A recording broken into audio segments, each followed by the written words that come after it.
Hey there, horror movie tea sippers. The following podcast episode will contain spoilers for the movie we are about to review. If you have not seen the movie and do not wish to have anything ruined prematurely, please do not continue to watch or listen until you have seen the movie. And welcome to the Horror Movie Tea Podcast.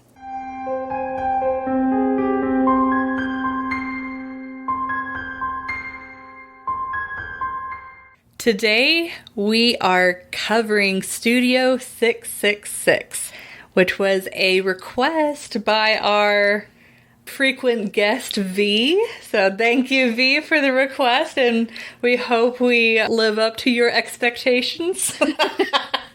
But before we get into the review, let's grab our cups and talk about tea. So today, we are both having the same tea. It is from our affiliate Plum Deluxe. Thank you again for allowing us to do the things that we love. So we are both having the same tea today from our affiliate Plum Deluxe, and it is the Strawberry Honeysuckle Black Tea. This one does have caffeine, and it has black tea, strawberry pieces, raspberry leaf, calendula, and honeysuckle essence.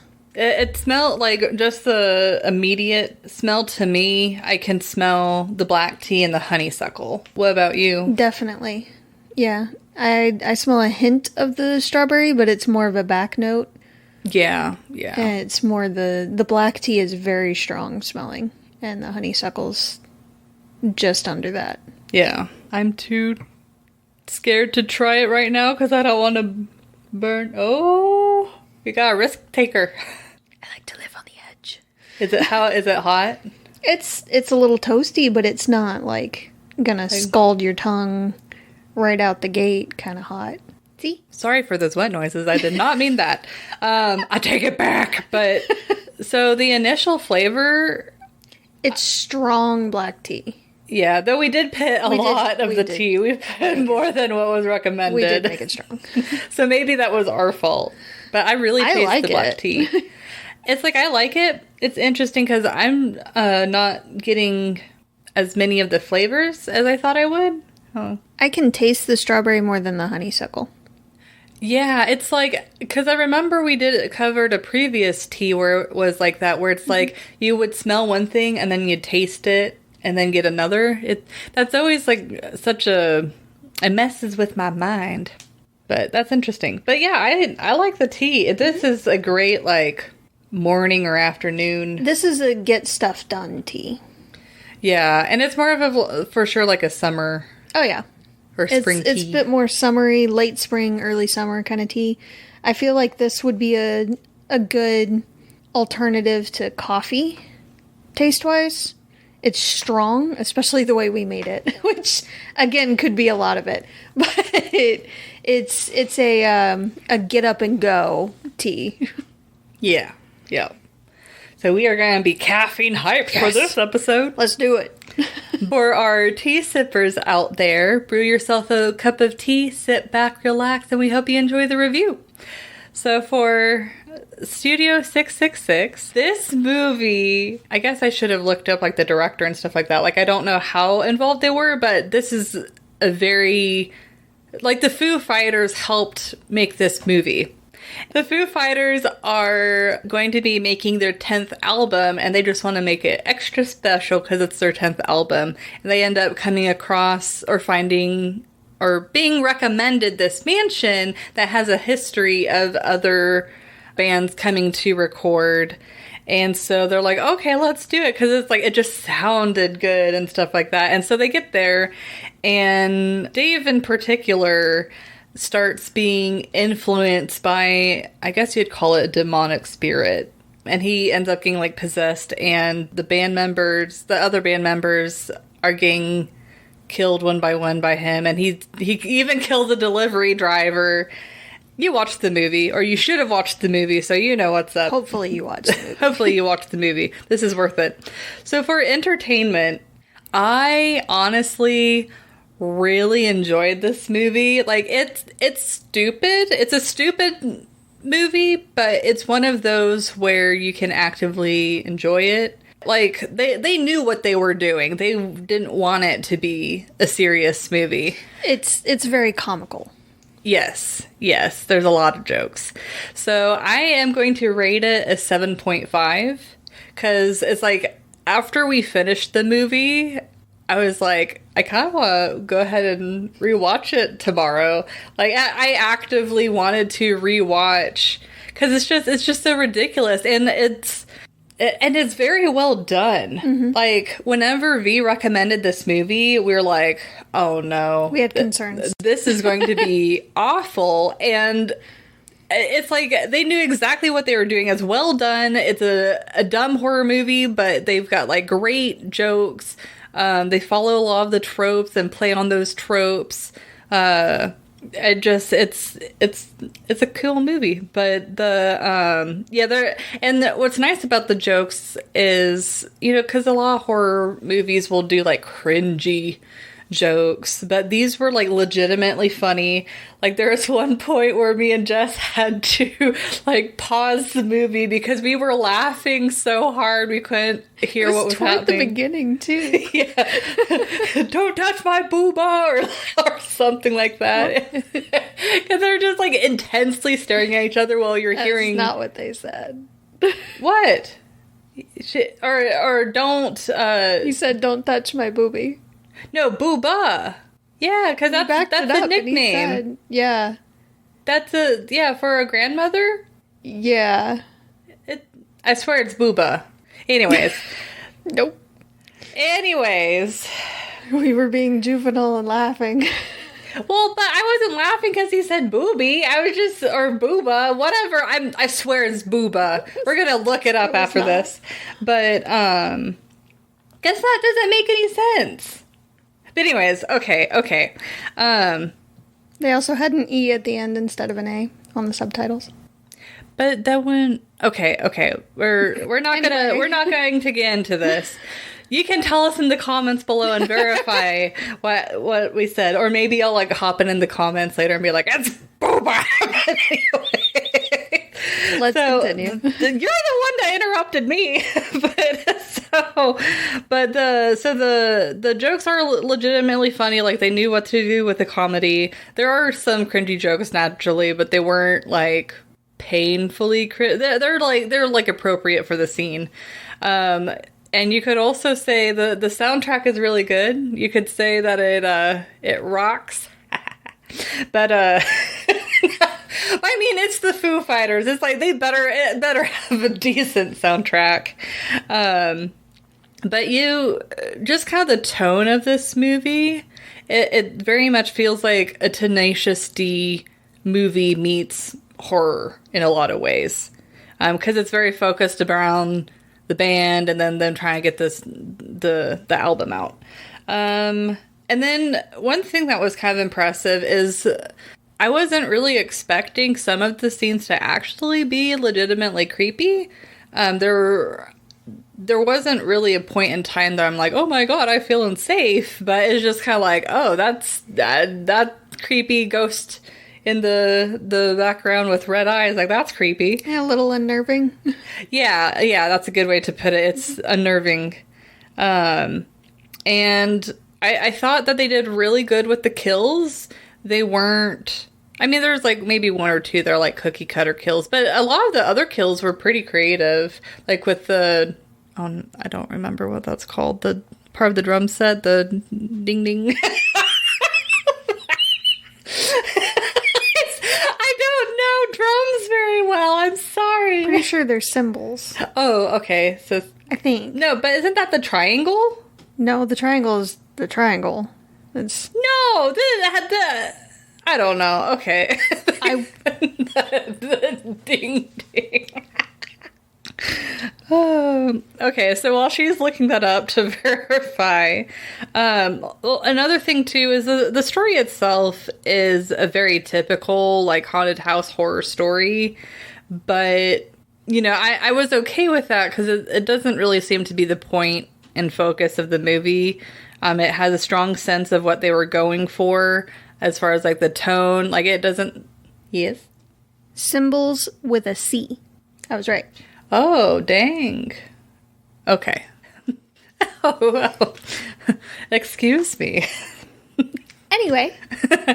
But the movie has a very good and a strong sense of what it's going for. Like there's so many of these types of movies where it's just completely chaotic because they just like lose focus and it just goes everywhere and it's very hard. I think that's why a lot of these types of movies get a bad rap. But this one in particular, I mean, it kept a similar tone all the way through. It was very consistent. Like this is a surprisingly like well-made movie for what it is. And then but yeah, so overall it's a wild and funny ride.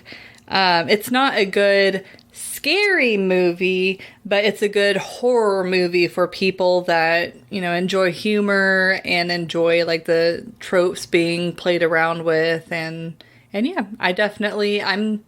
I was going to watch it again, but I haven't. But I am definitely, it's one of my repeat movies that I will be watching again.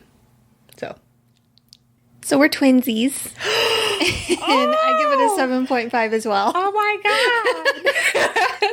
God. This was like, y'all know I don't normally go for really stupid horror movies pretty often. I usually have to be in a very specific mood for it. But this gave me almost Tucker and Dale type vibes. Like, yeah. They knew a lot of it was crap and they leaned into it, but not too heavily. Yeah. Like, they leaned into it a respectful amount. Yeah. It was funny. They had actual decent jokes, like you were saying. It wasn't all just, you know, really stupid puns that make you just cringe until you want to die.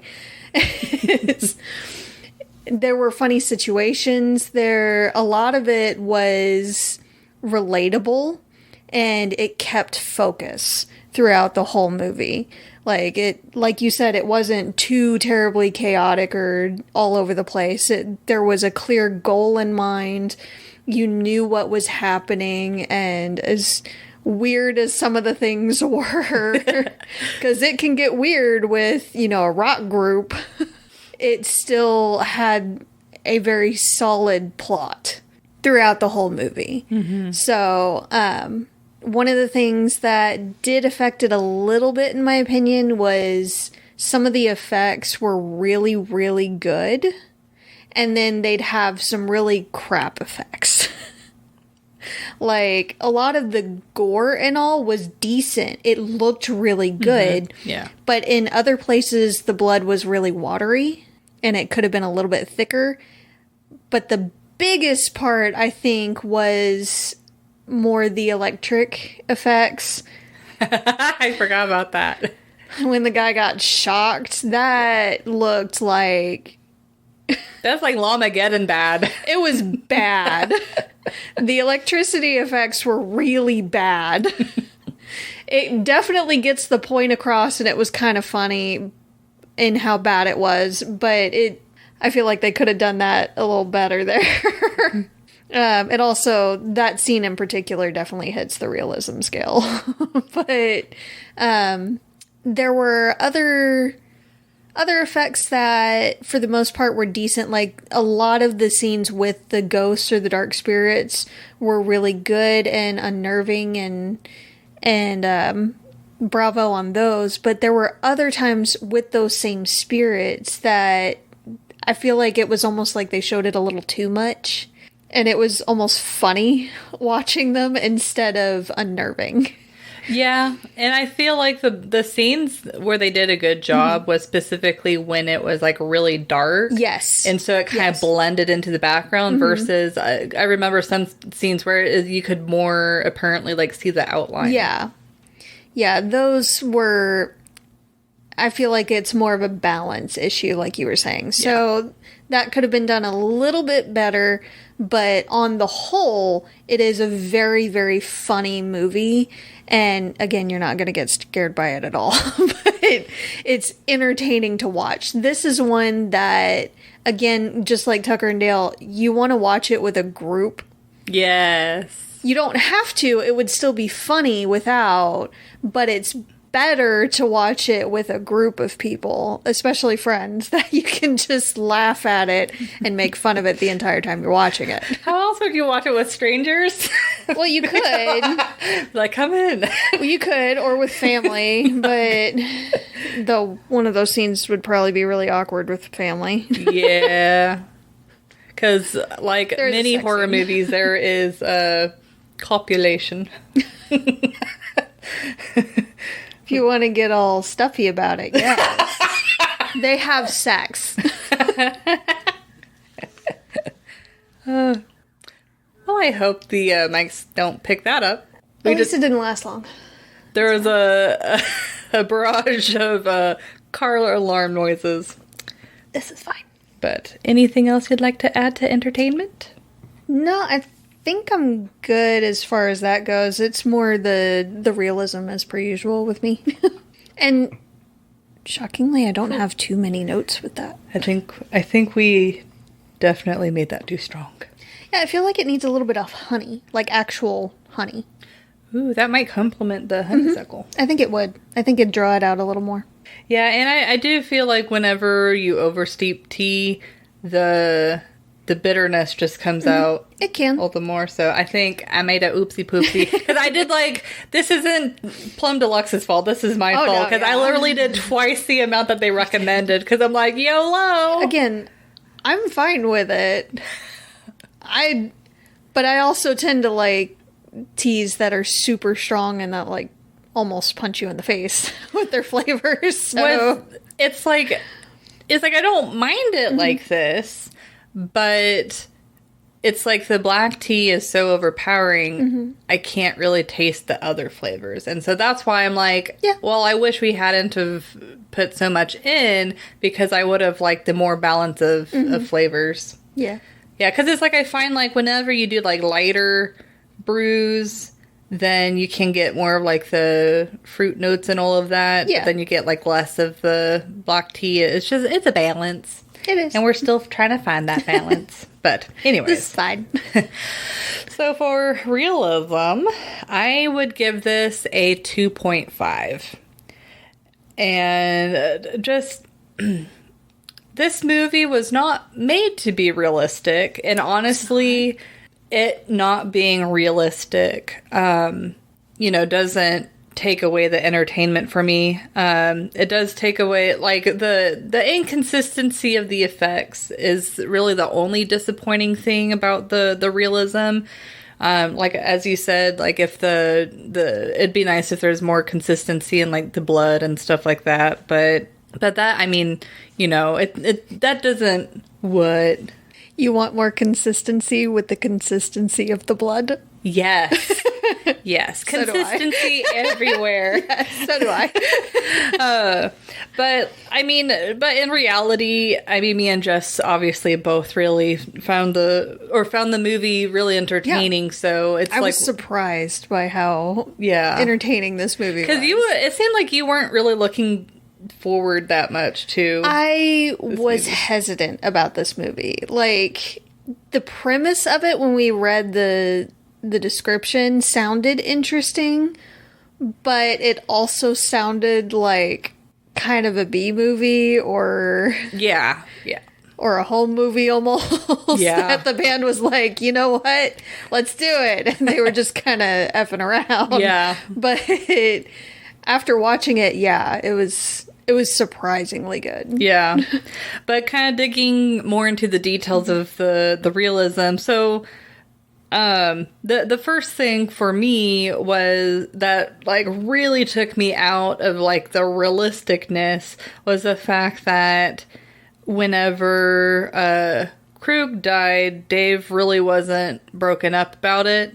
And it's like yes, at that point he was impacted by the demonic spirit, but he wasn't that impacted. So it just seems like it was a little bit too fast of a progression for that particular part. It would have been kind of cool if they played around a little bit more with like Dave versus like the demonic spirit, but that was the only part, and that might have been like just a consistency issue too, because I feel like through the rest of the movie they had a pretty good progression of Dave leaning more and more into the demonic spirit.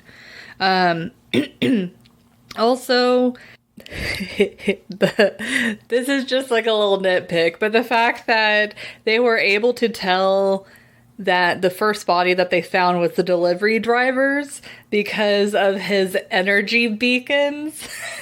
It's like, yeah, that was a little bit weird. yeah. But another thing, though, kind of the thing that kind of shakes the realism of this movie is the fact that it's so strange that a house in a decently established neighborhood would sit empty since the 90s. It's like, even if there's like multiple incidents, typically those homes, people will still buy them, but they just won't live there for that long. So it's like, it sitting empty for that length of time seems a little bit unbelievable, because I would imagine that either people have like tried to buy the house and then quickly like moved, or maybe they decided to rent it out and all of the people that are renting it, bad stuff is happening. It's like, it just seems like there'd be a little bit more history.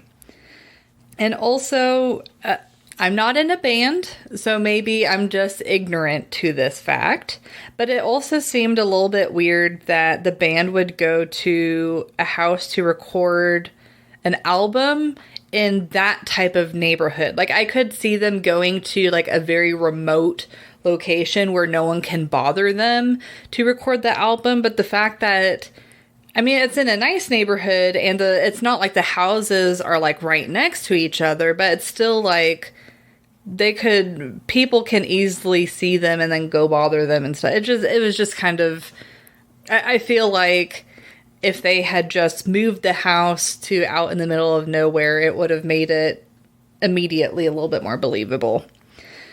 I guess kind of like backing up to that though, it's like the movie does explain that the reason why they're drawn to that house is because of the demonic presence. Like it's impacting how they hear the music, and it's almost like a pull towards that place. But just a little nitpick. But lastly, the deaths were obviously a bit over the top and not that believable, especially the symbol one. And well, I mean, I guess. No, it's way more than that. It's like all of them except maybe one. Yeah. Like the one in the very beginning before they even get to the house where it shows the last band where she's getting like bashed with the hammer. That is realistic. But though she just kind of like lays there and is like, ah! And then, and then it's like... Well, and then the perfectly round thing, like it hit her... That's true. Dead on when it was supposed to be in an angle. That was a little off, in my opinion. That's true. But yeah, the deaths were over the top, not that believable. But the great effects made those deaths a little bit more made interesting. It better. Yeah. So that's my take. So we had similar-ish views. Oh. I'm going to give it a 2 instead of a 2.5. Oh. Yes. So close. Very close. A lot of it is the effects. I do also feel like no matter how good the acoustics are in a house, it is still a house, like you said. And once people know that they're there, whether they're there to record or not, there's going to be people there trying to bother them. The neighbor probably would have been over more. The delivery guy probably would have made excuses to come back by and leave his demo there instead of, just waiting for another order to come through. I feel like some form of press would have been there. If nothing else, photographers trying to get any kind of shot or any kind of info for an article. So I feel like there would have been a lot more interaction with others in the area, regardless of, the acoustics or how well they tried to conceal them going there. Someone would have figured it out. Well, and it also seems like they didn't do that good of a job concealing them anyways. Because, the neighbor knew, the delivery guy knew. Everybody knew. Yeah, everybody knew. Everybody knew. I do see kind of... It's the plastic on the chair. Sorry, I didn't mean it. My leg was getting... Mm-hmm. With Krug, I kind of got the impression that they weren't really close at all. Dave was a bit of a dick to Krug when setting up the drums as well. Yeah, so that was really funny, though. They had a bit... It was funny. But I feel like they had a bit of a contentious relationship. So I could see how he wouldn't really be broken up about Krug's death. And he's also really under the gun with trying to get the album out. Like, they've already had a lot of pressure from the studio, or the recording company.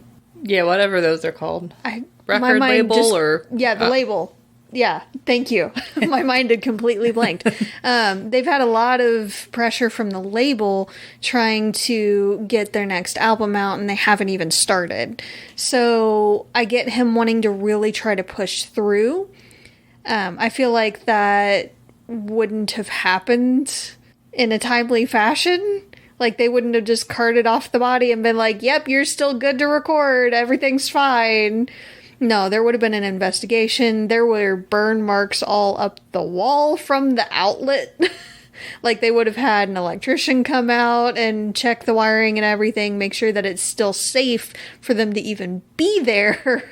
If they can't even plug something in to an outlet without, sparks and fire and everything, then that's a problem. They would have had an ongoing investigation to make sure that it wasn't foul play or anything, and that would have taken at least a couple of days. At least.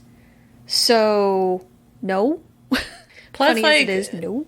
Typically when that happens, there's also a mourning period. Yeah, so it's there's a mourning period. But they were immediately okay, let's move on. No funeral, really, nothing. They didn't show any of that. Nah, we're just going to get right back into recording immediately. Yep. No. So it didn't really sit right. Also, with the delivery driver's death, they're over here yeah, that's what he was wearing. Yet no one saw him drop off the food, so they had no idea what he was wearing. So for them to identify him by the clothes he was wearing and be like, yes, this is his energy. Well, I think it's because he was wearing a uniform, because I did see him once in the uniform. His clothes were still different, though, I feel like. I just remember the uniform. I don't know. It seemed a little off. Yeah, that whole scene, them being able to identify him was just kind of weird. Yeah. Then the effects took it out. Also, when they're going through the house looking at everything, they would have checked, I feel like, every room, including the basement. And there would not have been any lingering effects from any of the previous residents. I feel like that's usually taken off site to be dealt with. Or if there's anything left, it might have been in an attic. I doubt it would have been left in a basement. Especially if it was a band that had been staying there previously and they had already recorded some of the track. I feel like whatever label they were with would have taken that and had tried to use it with a different band, personally. Yeah, I think that's or it would have been seized as evidence since, it was a murder. But okay. I don't know. So there are just different various little things that seem just a little bit off. The kills were definitely ridiculous. I counted it more toward entertainment than realism because they're not realistic. They're funny, but they're not realistic. Yeah. Some of the gore was decent, which I appreciated. They didn't, really half-ass the gore or the effects in those regards, apart from the electricity scene. But So it made it more entertaining to me that they use the decent effects on those kinds of things, usually. But the kills themselves are not in any way, shape, or form realistic. Yeah. So, but we've said before, this movie's not meant to be realistic. It's meant to be funny. One other thing. I don't buy the food being strewn all over their equipment and instruments. Oh. At all. I do see them partying and everything. I do see that. That makes complete and utter sense to me. But when you see like ramen noodles on amps and things like that, I'm calling BS on that. I could be wrong. There could be some others out there, but I've met a few musicians that baby the ever-living crap out of their instruments. Like, don't you dare breathe in their direction the wrong way.